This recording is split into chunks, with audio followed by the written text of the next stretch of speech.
The hell? Ah.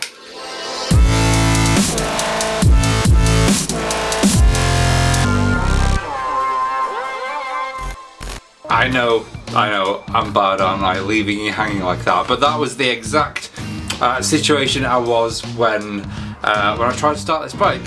So what you've been seeing is kind of pre-recorded, and obviously I'm presenting this now. This is after the bike shed. Time's running out, so I didn't have time to record all this beforehand, but today is the day that you've been waiting for. Today is the day that we are starting the CX500, and yes, it does start, but at that particular point, it didn't, and it was really frustrating. So there are a few things I could check here.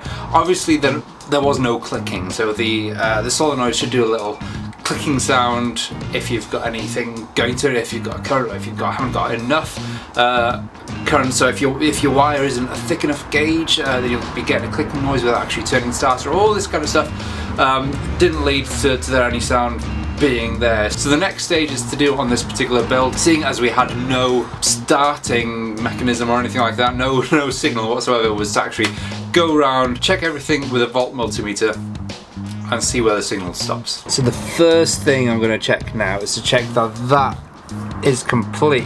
So this is your neutral switch. If I pull that little cap back, you can see that it's connected to the engine there.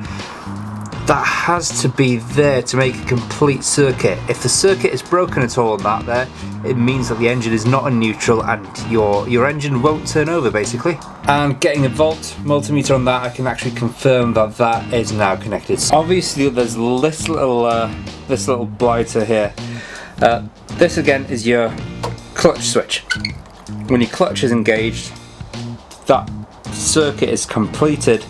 And again, that signal then completes your starter signal. We haven't got anything connected there. And that is one of the things that I have forgotten about.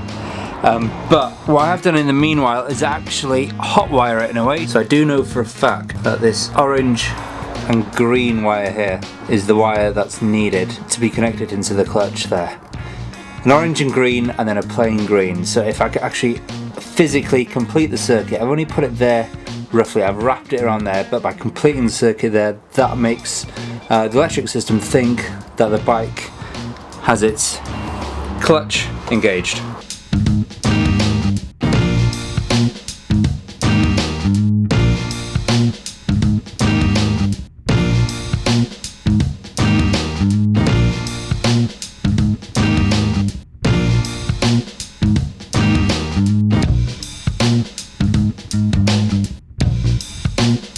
Unfortunately, I had to strip the entire wiring back. As you'd have seen in one of the previous episodes, we'd actually wrapped all these up neat and tidy, and it all looked nice, and it was all tucked away and everything.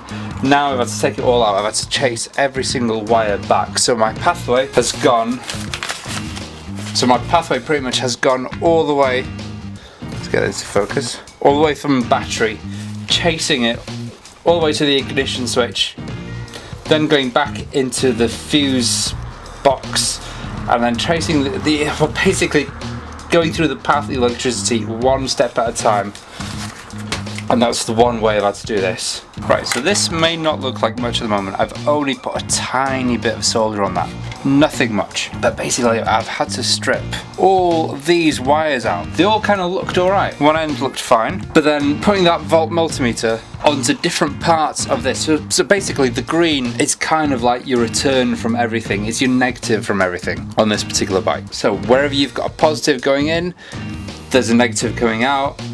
Same with bulbs, controls, everything. And that is the green. Now the issue we had here is that the green was sort of half functioning to some places and not to other places. And if I turn that over, this is the same cable now. Exactly the same cable. There you go, there's the loop. That other section is burnt. What makes it even worse, this little one that I found here, which is the main culprit. That's why a lot of people encourage new harnesses to be built from scratch rather than using the old existing ones. If you have the time to actually build a new harness, do it. For me, I didn't, but I follow this wire all the way. Look at that. Same wire, a tiny short distance, and it's that state. No current going through that whatsoever. So for the time being, I've literally bypassed all that, and do you know what, there's no need for all these wires at the moment. We're actually making all this redundant.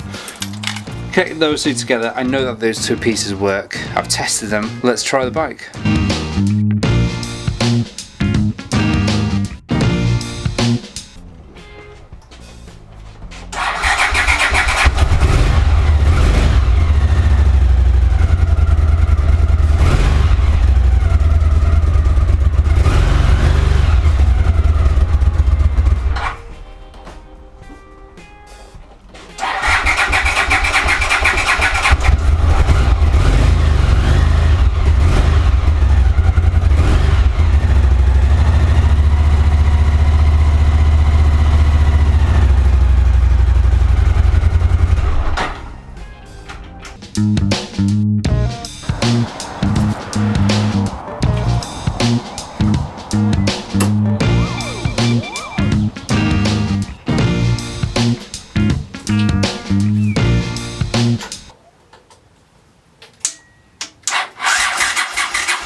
Hey! So that's working now, that's working brilliantly. Obviously the carbs need to be finely tuned, they need to be synchronized, all that, but the bike is running and it sounds super amazing. It has, yeah, that pipe as well. That pipe does have a baffle on at the moment. The silencer does have a baffle, but it's also a straight through system if I want it. One nut, that's all I've got to do, unscrew one nut and it's a straight through pipe. Yet to hear what it sounds like that. It'll probably wake the neighbours, in fact it'll probably wake everyone around. Gotta be a lot louder than that bike. But the bike is working, that's what was wrong with it. I need to put all this back together now. But that's it, it's working. Amazing. Job done. And that is it, that is the CX500 working. Over the next few days before I get this bike MOT ready, I have got a couple of things I need to do. The fuel petcock has got a small leak in it, a tiny leak. Do you know what, I can't be bothered to actually repair this fuel petcock. They're really cheap anyway for an alternative replacement, so I'm gonna buy one of those, fit it in, then that's job done on that. I don't have to worry about it. I've got the turn signals, the indicators to actually place on it. I've got the rear light, headlight is connected, that is connected, along with the dial, the basic illumination of the dial is connected as well. But the other things I've got to do is connect obviously the turn signal, switch and everything, make sure that the relay is working on the indicators. Oh, and also, yeah, set up the dial, set up that dial. So we're going from analog to digital, everything's digital readers, works with magnets around your wheels, so I just need to double check all that. There will be a video on just setting up that dial as well, because I know that is a popular choice among a lot of people. And yeah, it's probably not the easiest to set up, but I'll do that anyway. I'll make a video on that. Obviously I need to check all my fluids again and all that, water levels, but hey, it's working. After that we can get an MOT, so hopefully then we can get it MOT'd and then we can start moto vlogging with this bike, and that is going to be super exciting. So I can ride around this little city that I live by, and also the country roads. There's so many country roads around here, but we can start having fun. We can start actually just playing around with these bikes. We've been in the garage for how many years now? Let's get on the road and let's start having a bit of fun with the channel. Let's take it places. So that is it from me. CX500 is happy. GS550 not so much. That will be on your screens next week, along with the unveiling of the CB750 frame. I know that you've all been waiting very patiently for that. As you can see, I'm super happy now. Happy. Very happy. That is it. So if you want to keep up to date with all 3 bikes here, subscribe, follow me on Instagram, and we will ride this journey together to glory. Happy riding. Stay safe. See you next week.